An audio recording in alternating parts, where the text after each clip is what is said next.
जो कॉम्बिनेशन है अपने आप में बहुत कुछ कहता है। आपका आईटीवी नेटवर्क में बहुत बहुत स्वागत है। बहुत बहुत धन्यवाद मुकेश। चुनाव सर पर है, चंद महीने बचे हैं।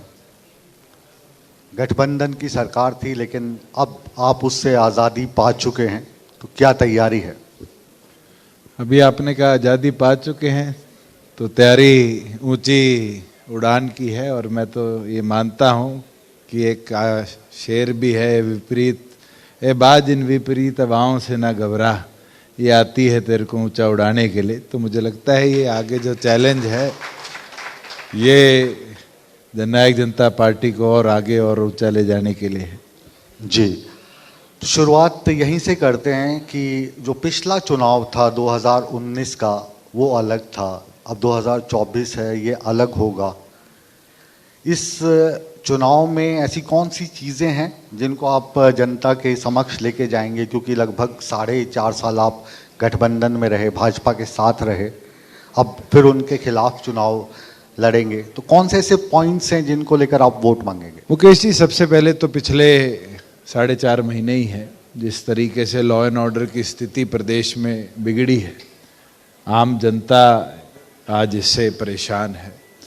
जिस तरीके से निरंतर यूटर्न लिए जा रहे हैं वो भी जनता देख रही है। बहुत विषय है और मैं तो ये मानता हूँ अभी तो संग्राम शुरू हुआ है। ये अगले 2 महीने इतने इश्यूज, इतने एजेंडाज दे देंगे, अपने आप प्रदेश की परिस्थिति के अंदर आप बहुत बड़ा बदलाव देखोगे।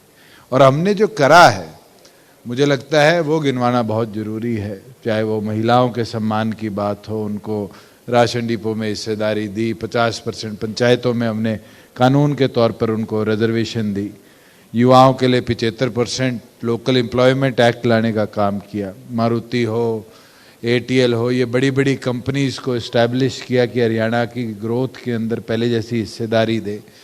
आज प्रदेश के अंदर किसान को सशक्त बनाया कि पैसा उसके खाते में आए। 14 फसलें हमने एमएसपी के दायरे में लाने का काम किया। 18-19 फसलों पर, सब्जियों फलों पर हमने 52 भरपाई देकर उसको एटलीस्ट मिनिमम प्राइस अश्योर किया। आज प्रदेश के अंदर हर वर्ग के लिए, चाहे एससी के लिए 20% प्रमोशन में हिस्सेदारी हो, बैकवर्ड के लिए 8% पंचायती राज में हिस्सेदारी हो, ये सब कुछ पहली बार हुआ और हमारे विजन के साथ हुआ और हमने अचीव कर दिखाया। देखिए, क्योंकि आपके और मेरे पहले कई बार बातचीत हो चुकी है, साक्षात्कार हो चुके हैं, और आपसे जो सवाल पूछा जाए बिल्कुल साफ गोई से उसका जवाब मिलता है।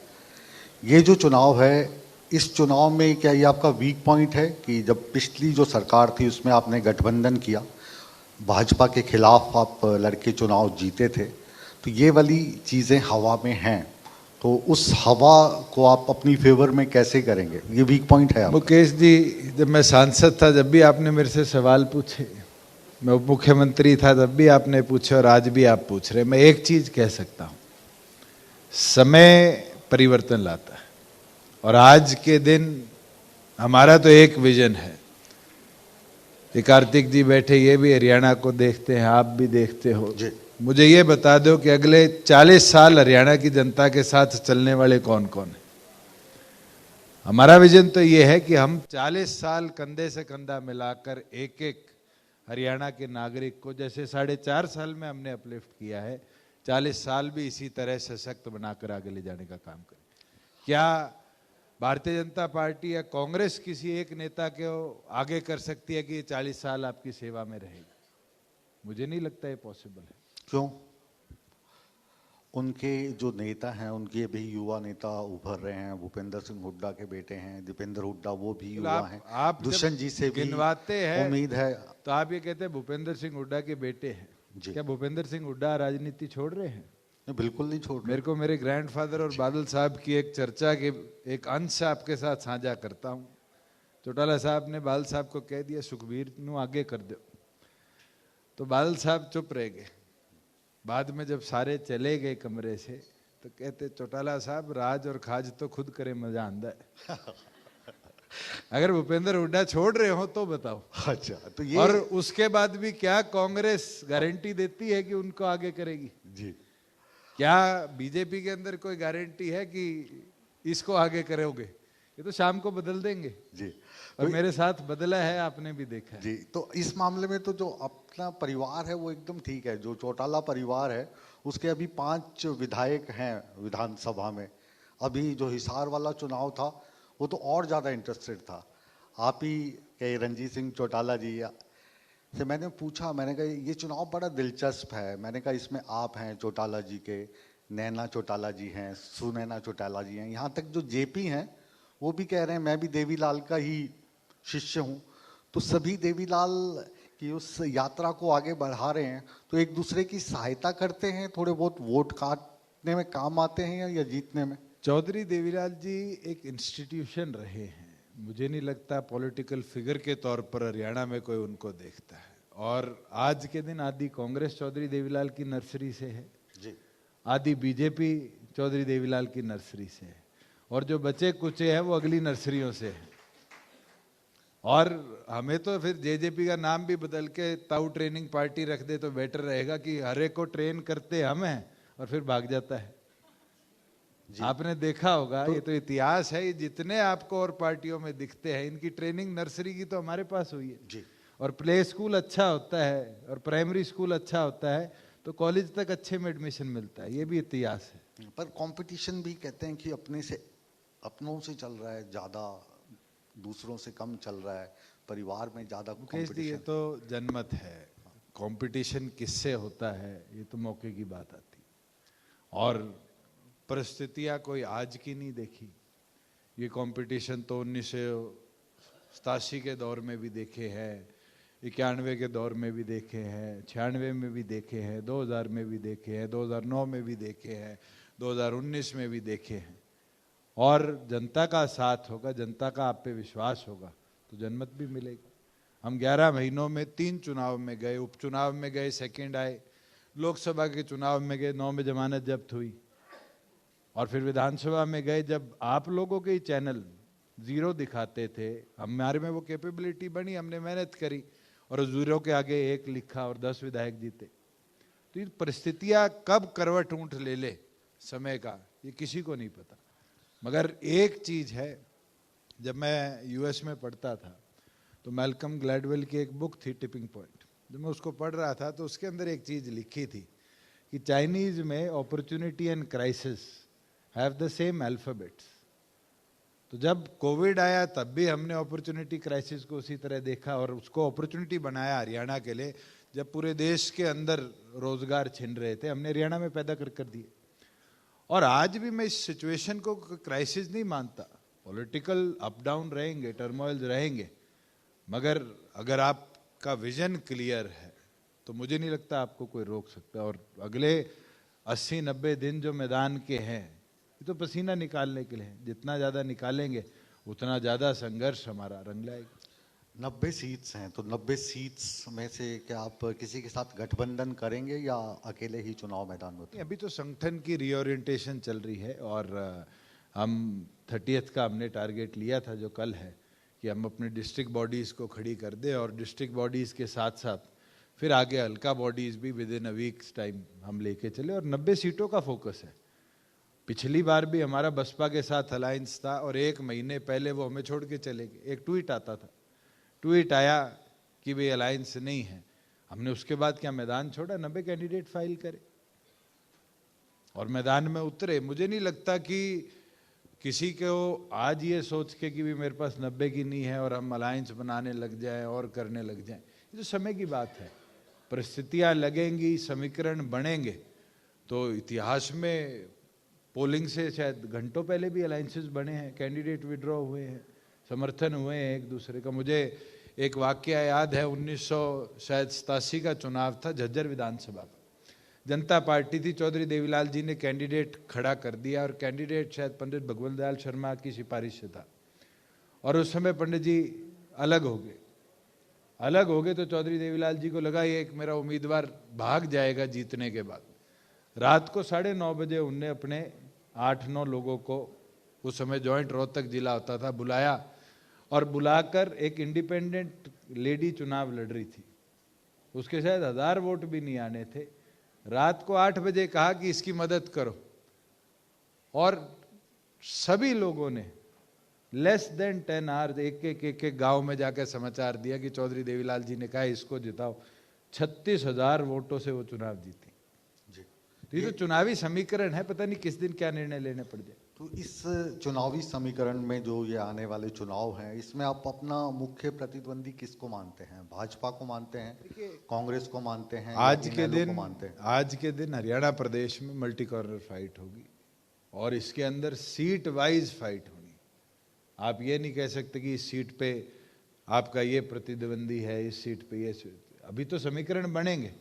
मैं आपसे पूछ लेता हूं, भारतीय जनता पार्टी और कांग्रेस के अंदर हर सीट में 9 लोग हैं एवरेज। वो भागम भाग भी तो शुरू होगी।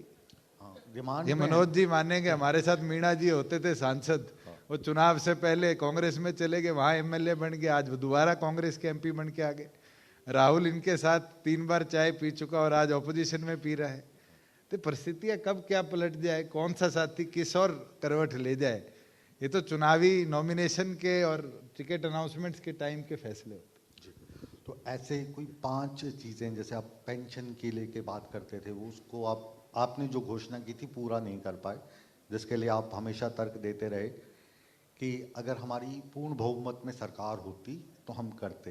तो ऐसे कोई 5 वायदे आप जनता के समक्ष रखने का प्लान कर रहे हो, जो उम्मीदें आपकी इस टेन्योर में पूरी नहीं हो पाई, आगे आप पूरी करेंगे? कि हमने पिछली बार में हमारा एक संकल्प पत्र निकाला था जिसमें हमारे 10 अहम मुद्दे थे घोषणा पत्र के अंदर, और 10 में से मैं कह सकता हूं कि हम 9.5 पूरे कर पाए।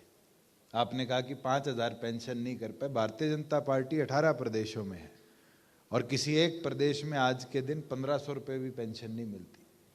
हमने उसी भारतीय जनता पार्टी के साथ चलकर 2,000 से 3,000 250 रुपये प्रति वर्ष 4 साल में बढ़ाई। और मैं तो आज भी उम्मीद करता हूँ सैनी साहब और बढ़ाएं, क्योंकि 5वां साल बुजुर्गों के सम्मान की बात है, महिलाओं को आरक्षण देने की बात थी, बैकवर्ड को सम्मान देने की बात थी। 75% कानून, मुझे याद है जब मैं कहता था रोजगार मेरा अधिकार, कानून लेकर आएंगे, तो लोग कहते थे कैसे कानून बन जाएगा प्राइवेट सेक्टर में नौकरियों का। उसको हम लेके आए, विधानसभा में पारित किया, और मुझे एक बुजुर्ग ने आकर कहा, कहते तूने वो कर दिया जो चौधरी देवीलाल जी ने किया। जब वो 100 रुपये बुढ़ापा पेंशन की बात करते थे तो बंसीलाल जी वॉज अ लॉयर, बंसीलाल जी कहा करते थे मैं वकील हूं, अगर कानून बन के पेंशन मिलती तो मैं ही बना देता, देवीलाल जी कैसे बनाएंगे। तो देवीलाल जी ने उस समय एक बात कही थी कि मैं कोई भेड़ बकरी चराने नहीं जा रहा, कानून बनाने जा रहा हूं, और व्यवस्था बनाई। और 24 आवर्स शपथ लेने के और पहले सेशन के बीच में बनाई कि पहले विधानसभा के दिन में वो पारित हो। हमने भी किया। कानूनी अड़चने तो आज हर चीज में डलती है।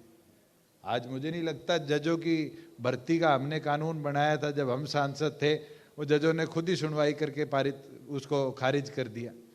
हरियाणा प्रदेश ने 5% इकोनॉमिक वीकर सेक्शन का कानून बनाया था, उसमें कई हजार बच्चे नौकरी भी लग गए, आज उनके ऊपर तलवार लटक जाती। तो जुडिशियल टेस्ट तो हर कानून को लेना पड़ेगा जी। मगर हमने कर दिखाया, और मुझे खुशी है जो कांग्रेस इसका विरोध करती थी, आज उसी कांग्रेस की कर्नाटका सरकार हमारे कानून की कॉपी को रेप्लिकेट करके हरियाणा की जगह कानून के अंदर कर्नाटका लिख के 75 को 100 करने का प्रयास कर रही है ग्रुप डी के अंदर। अच्छा है, आप लोकल एम्प्लॉयमेंट देते हैं, उससे एक अपॉर्चुनिटी बनती है, और अपॉर्चुनिटी सबसे अच्छी ये है कि आपके जो बेयर मिनिमम कॉस्ट है ट्रांसपोर्टेशन का, रेजिडेंसी का, वो रिड्यूस होते हैं जी। इंडस्ट्री को ये समझना पड़ेगा, आने वाले समय में धीरे धीरे ये चीजें बढ़ती जा रही हैं, और इन कॉस्ट को जब तक कट डाउन नहीं करेंगे, जब तक इस व्यवस्था को नहीं सुधार पाए। एक मुद्दा जो लगातार सुर्खियों में है वो है एमएसपी का, और ये इस सरकार से या इसकी पिछली सरकार से नहीं है, लगातार इस पे कमेटियां बनती रही हैं। जो भी पार्टी होती है वो एमएसपी लागू करने की बात करती है। आप खुद वित्त मंत्री रह चुके हैं, तो क्या लगता है कि ये इतना आसान है या सिर्फ ये चुनावी वायदा है, घोषणाएं होती हैं? अपने पास क्या इतना बजट होता है? कोविड के दिनों में आपने देखा होगा कि सैलरी के पैसे जुटाने में भी सरकार के हाथ खड़े हो जाते थे। 20-20 तारीख को, 25-25 तारीख को अपनी सैलरी दी है। मुकेश जी, 2 चीजें हैं। हरियाणा इकलौता स्टेट है जिसने एमएसपी की गारंटी दी। 14 फसलें हरियाणा प्रदेश में 4 साल पिछले में खरीदी गई पर वर्ष, और 14 की 14 फसलों पर एमएसपी पूरी दी गई।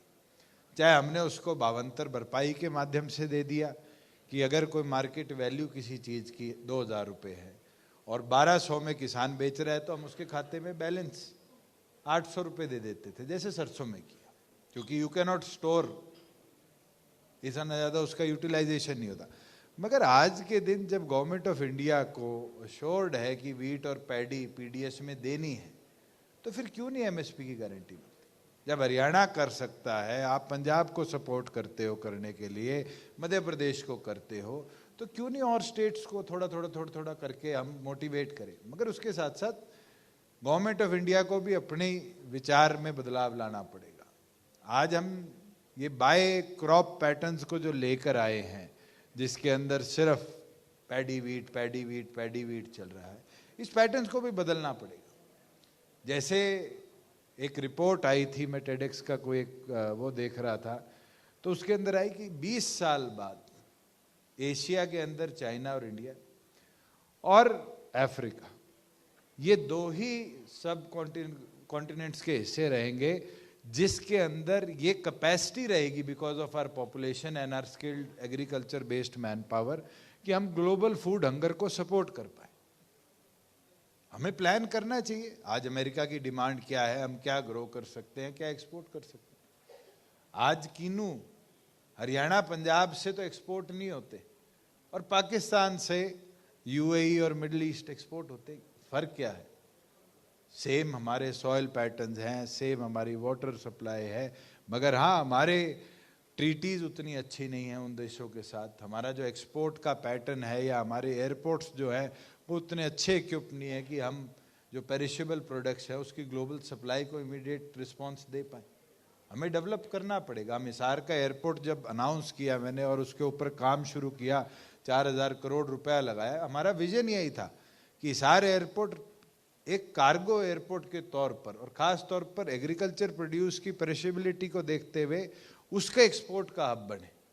मगर उसके अंदर मैं 4 बार मिला और गवर्नमेंट ऑफ इंडिया के अंदर भी तो कई हाथ हैं, परमिशन भी एक जगह से नहीं आती। जैसे अभी मनोज जी का मैं सुन रहा था कि भी 600 करोड़ रुपया एक जगह लगेगा, वो कहना बहुत आसान है, मगर जब हम उस पर लगे कि भी एक्सपोर्ट के लिए परमिशन कौन देगा, तो पता चला जी कस्टम्स एक देगा, मिनिस्ट्री ऑफ फाइनेंस एक देगा, MEA एक देगा, उसके साथ साथ एग्रीकल्चर विभाग जो सबसे बड़ा उसके ऊपर बैठा है वो ये देखेगा कि आपके पास लाइसेंसेस कितने हैं, कैपेसिटी कितनी है। हमारे यहाँ से अगर सब्जी को एक्सपोर्ट होना है तो पौधे से कटने के बाद 24 घंटे का कस्टम्स का टर्न अराउंड टाइम है। जब तक हम उसको 4 घंटे नहीं ला पाएंगे हम सक्सीड नहीं कर पाएंगे। हमें वो रिडक्शन लानी पड़ेंगी और उसके लिए हमें फैसिलिटीज़ बनानी पड़ेंगी। अब दिल्ली का AGI है जहाँ से नॉर्थ का सबसे ज़्यादा एग्रीकल्चर प्रोड्यूस एक्सपोर्ट होता है, कैपेसिटी नहीं है। 1.5 मिलियन टन हम एक्सपोर्ट कर सकते हैं पर एनम, और आज 1.4 पे ये चल रहा है जी। अब इस मसले के अलावा जो दूसरा बड़ा मसला है हरियाणा का, पंजाब का, दिल्ली का, इवन राजस्थान और हिमाचल का, वो है पानी का मसला। हरियाणा हमेशा कहता है कि SYL का पानी पंजाब नहीं देता। अभी पिछले दिनों में गर्मियों में दिल्ली वाले कह रहे थे कि हमें हरियाणा पीने को पानी नहीं देता। अब वहाँ पे बाढ़ के हालात होते हैं। यही शिकायत राजस्थान की है और ये शिकायतें ज़्यादा सुनाई देती हैं, दिखाई देती हैं, भाषणों में या सुर्खियों में जगह लेती हैं सिर्फ चुनाव में। 4 दशकों से ये मुद्दा चला रहा है, बल्कि 4 से भी ज़्यादा हो गए। तो जैसे आप बैठे हैं यहाँ पे, कार्तिकेय जी राज्यसभा के सांसद हैं, मनोज जी बैठे हैं, क्या कोई ऐसी टेबल नहीं है जिस एक टेबल पे बैठ के इन सभी राज्यों का आप भला कर दें? पार्टियां चाहे अलग अलग हों, चाहे आप इंडिपेंडेंट हो। मुकेश जी, टेबल तो एक लगा लो, 100 लगा लो। जिस बात पे ये सारा मुद्दा घूमता है वो सतलुज यमुना लिंक। सतलुज यमुना लिंक हमारी टेबलों से नहीं होगी, सुप्रीम कोर्ट की जजमेंट से बनेगी। वो कब फैसला देगा और वो क्यों बारी बारी गवर्नमेंट ऑफ इंडिया को कहता है आप बैठो दोनों स्टेट के साथ फैसला करो। मगर मुझे याद है 2015 की बात है, जब मैं पार्लियामेंट का मेंबर था, मैंने एक बात कही थी। उस समय उमा भारती जी हमारी जल संसाधन मंत्री थी और उस पर काम हुआ। मैंने जब स्टेट गवर्नमेंट में था, मैंने प्रधानमंत्री जी से मिलकर किया, एक कदम उठा। यमुना जी हर साल करोड़ों क्यूसिक पानी गंगा जी में डालती है और गंगा जी बे ऑफ बंगाल में डालता है। और उसके साइड के इफेक्ट्स क्या है कि हमारा अंबाला जिला भी डूबेगा, पानीपत भी डूबेगा। हम उस पानी को क्यों नहीं स्टोर कर पाए, ये हमें हिस्ट्री से सीखना पड़ेगा। चौधरी देवीलाल जी के समय में सिंह 88 में एक बैठक हुई थी, पंजाब की, हरियाणा की, दिल्ली की, और उसमें डिसाइड हुआ था कि 3 डैम बनेंगे यमुना जी पर, रेणुका, कसाऊ और लखवार। और तीनों डैम के लिए 90% या 95% गवर्नमेंट ऑफ इंडिया फंड करेगी, और बचा बैलेंस जो पैसा है वो 1-1, 1.5% जिस स्टेट को जिस कैपेसिटी में पानी मिलेगा वो करेगी। जैसे हरियाणा को 1800 करोड़ का था, रेणुका डैम के लिए हमने दे दिया, उसका इन्वायरमेंटल क्लियरेंस शायद आ चुकी है और अब कंस्ट्रक्शन शुरू होगी, मगर 20 साल लगेंगे। एक डैम बनाना एक जनरेशन स्किप करनी है, मगर एक जनरेशन स्किप करके जिस तरीके से सर छोटू राम जी के टाइम पे नींव रखी गई थी भाखड़ा नंगल डैम की, और आज आप देखोगे तो जो सारी ग्रीन रेवोल्यूशन हरियाणा पंजाब में आई उस रेगिस्तान के इलाके में, उसका बहुत बड़ा योगदान भाखड़ा नंगल डैम का है। हमें वो रेवोल्यूशन लानी पड़ेगी। हम कहते हैं गुजरात में आज सरदार डैम बन गया, या तमिलनाडु और कर्नाटका के बीच में एक डैम बन गया। डैम्स बनाने पड़ेंगे। हमारा प्रायोरिटी क्या है? रफेल खरीद लो इतने 1000 करोड़। हमारी प्रायोरिटी है ये सेक्टर में डेवलपमेंट कर दो, एमएसएमई बढ़ा दो, स्किल इंडिया बढ़ा दो। आज के दिन किसी वाटर वर्क्स की दीवार पे पढ़ दोगे तो लिखा होता है जल है तो जीवन है। हम अपनी लाइफ का सबसे इंपॉर्टेंट एस्पेक्ट को सीरियसली नहीं लेते, इसलिए ना तो लाखों करोड़ों खर्चने के बाद गंगा जी साफ हुई, ना जमुना जी साफ हुई। जी चलिए, यही जो विषय हैं इनको लगातार हम आगे बढ़ाते रहेंगे, ये मैं आपको भरोसा देता हूँ, और बार बार आपको इसी तरीके से सवालों के घेरे में लेते रहेंगे। आज की ये जो चर्चा है इसको हम यहीं पे विराम देंगे, और हमारी शुभकामनाएं आपके साथ हैं, देश के साथ हैं। तो ITV बहुत बहुत धन्यवाद पर आप आए, आपने अपने कीमती समय में से समय निकाला, हमारे मंच की शोभा बढ़ाई। आपका तहे दिल से आभार, बहुत बहुत शुक्रिया।